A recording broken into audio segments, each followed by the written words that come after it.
Ladies and gentlemen, welcome back to the channel. My name's Ethan Bernard, and in today's video, I'm here to bring you an exclusive first look at Valorant's newest agent, Yoru. Oh my god. Whoa! Alright, first look at this. Okay. One short. Maybe? I don't know. One enemy remaining. Nice. Last player standing. He has no clue where you are. Not having a good game. Spike planted.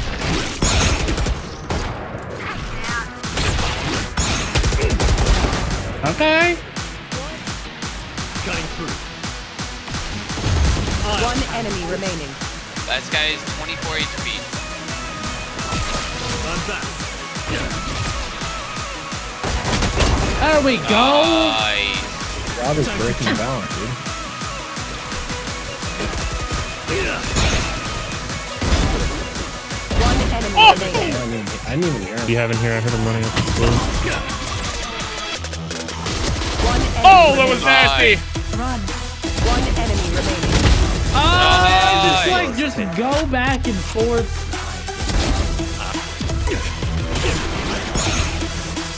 One enemy Default side remaining. dead, the other one plays A. Oh! One enemy remaining. You all?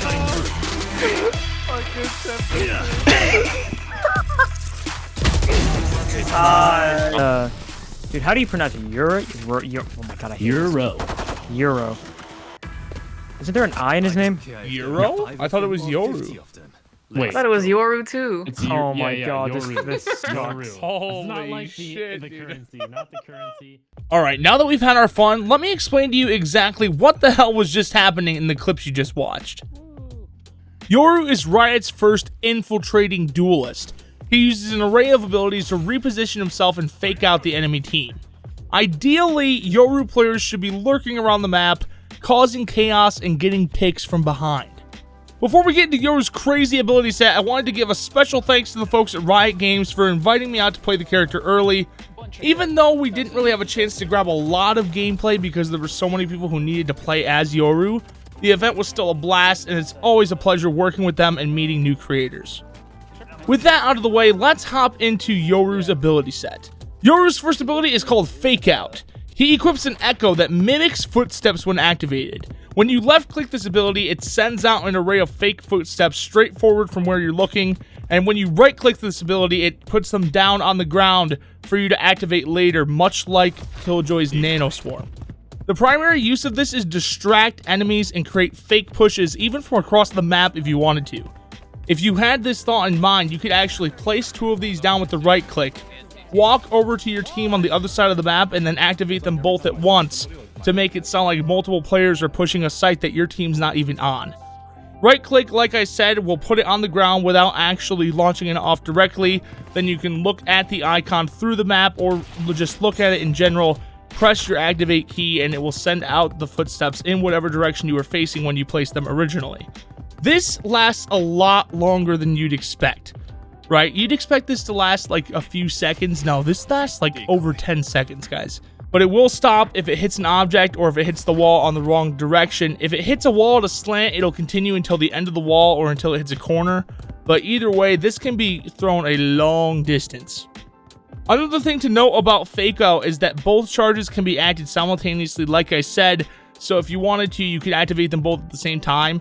I think this is a mistake I was making a lot, actually, is I would instinctively place them both down right away, when in reality, I probably should space them out a bit to get the most use out of them. One final thing to note is that this ability actually triggers the agent noise when going through portals on bind. So if you send a set of these fake footsteps through bind portals, they will actually sound like an agent themselves is going through them. This can be very distracting for enemies, and you could do a lot of outplays with this. Yoru's second ability is called Blindside. He equips to rip an unstable dimensional fragment from reality. When you left click, it throws the fragment in the direction you're facing, and it activates a flash that winds up after it collides with a hard surface. What this means is that this flash actually has to bounce off something to activate. And an interesting thing to note is that this flash is actually only visible after it bounces off a surface. So if you want to throw it across the site to bounce off a wall, you can actually throw it all the way across the site until it hits the wall, and they won't see it until it bounces off of that wall. It does have limited airtime before it disappears if it does not impact on the surface, so I don't think you can just yeet one of these straight up and then wait for it to explode midair. But if you throw it at the ground, this actually becomes a very crazy fast flash. Bouncing this thing off the ground will make it explode almost immediately if you just bounce it off around a corner when you're going into a doorway, or if you need to hold an angle or something. These things can be very disorienting, and I don't think there's any way a player could avoid this if you throw it at the right time. Another thing to note is that this can actually bounce off multiple surfaces if they're close enough to each other. Like if you bank it off the ground and it hits a wall right away, it's not going to explode, it's going to bounce off the wall and then explode. That didn't happen a whole lot. That only happens if you throw it at the ground next to a wall sometimes. When it comes to what abilities you can pair this with, I'd actually think the best thing to pair one of these flashes with is Yoru's next ability, which is called Gate Crash. Gate Crash is a teleport ability. When you press E to equip it, you harness a rift tether that you can send out moving forward with your left click, or you can press right click to activate it in a standing still position. This means that this tether can either be shot forward or it can be just sat in a position where you don't want it to move at all. And once this tether is on the ground, you can press E again to actually teleport to it. One thing to note about this tether is that this tether can travel a long distance. It works very similarly to Fake Out and how it moves, where it'll go until it hits a wall. If it hits a wall to slant, it'll go until the end of a wall, yada yada yada. The movement is almost the same, but this tether is only visible and audible to enemies who are within the radius of it. The radius is not actually visible, but it basically means a close range.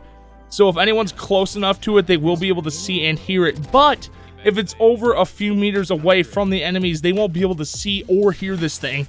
So if you throw it at the right angle, you could literally teleport to the behind a site, and the enemies would have no idea. Now, this can be used offensively, or it could be used how a lot of people used it as kind of a safety beacon.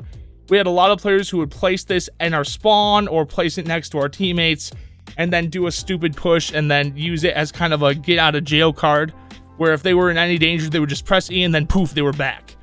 This combos really well with the flash ability. Actually, if you throw out your teleport and then you flash around a corner and teleport at the same time, the sound is almost indistinguishable, and you can make some pretty crazy plays on people and they'll have no idea what the hell happened. One final thing to know about this teleport ability before moving on is that it does have a 20-second time limit, but it does still remain pretty versatile. That doesn't sound like a lot, but that's still enough to place it down, go help your team, teleport back. 20 seconds when the rounds themselves are not only 90 seconds long in the first place, it's actually a considerable amount of time. It just doesn't sound like it on paper. Now, other than the sound that it makes when you teleport to it, this, I believe, is the same radius as the sound that it makes when it's moving around. So if the enemies didn't hear it when it was moving, they shouldn't hear you when you teleport to it, as far as I know. Moving on, we finally come to Yoru's most interesting ability, which is his ultimate dimensional drift. When you press X, Yoru equips a mask that can see between dimensions. When you click left click, you actually put on the mask and you transfer into Yoru's dimension. While you're in Yoru's dimension, you're completely invulnerable, and you can only be seen or heard when enemies are within your radius. You'll see immediately after entering the ultimate this little dotted line around you, which kind of shows the radius that you're in.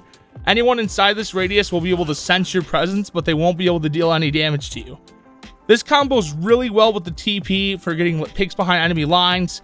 If you place down one of the gate crashes, ult into the enemy spawn, get a pick, go back to your team, something like that, that's very easily done, even though you're wasting a lot of utility in that situation. One other thing to note is that the spike can be picked up in this form, but the spike can't be planted in this form. So if you have a silly teammate who brought the spike to B and died, you can actually activate your ultimate, grab the spike, and go back to your team safely without even having to worry about taking damage because you're in a different dimension. One thing also about leaving the dimension is once the ultimate ends and you rip out and you rip back into reality, that makes a loud ass noise, much like Omen's teleport. So So just be careful where your ultimate ends, because you will be able to be heard from a good distance away. You don't want to get yourself into any sticky situations when you don't have to. Anyway, guys, that's about it for Yoru's ability set. Let me know what you guys think in the comments below. We didn't get a whole lot of game time with the character, like I said. I'm probably going to make a follow-up video on this character with some more in-depth strats, because there were some even just little stupid stuff, like comboing the flash and the teleport with each other was super fun, and that was only after a couple matches with him. I can't wait to see what people figure out with this character. If you guys enjoyed the video, don't forget to subscribe to the channel, leave a like, leave a comment. All that stuff's free and it helps me out a lot.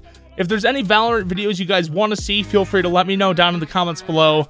Currently, I do stream this game pretty much full time. I want to get back into the video making groove, but you guys got to give me some video ideas to make. All right? Anyway, guys, thanks for watching. I hope you enjoyed it. That's it for me, and I'll see you in the next one.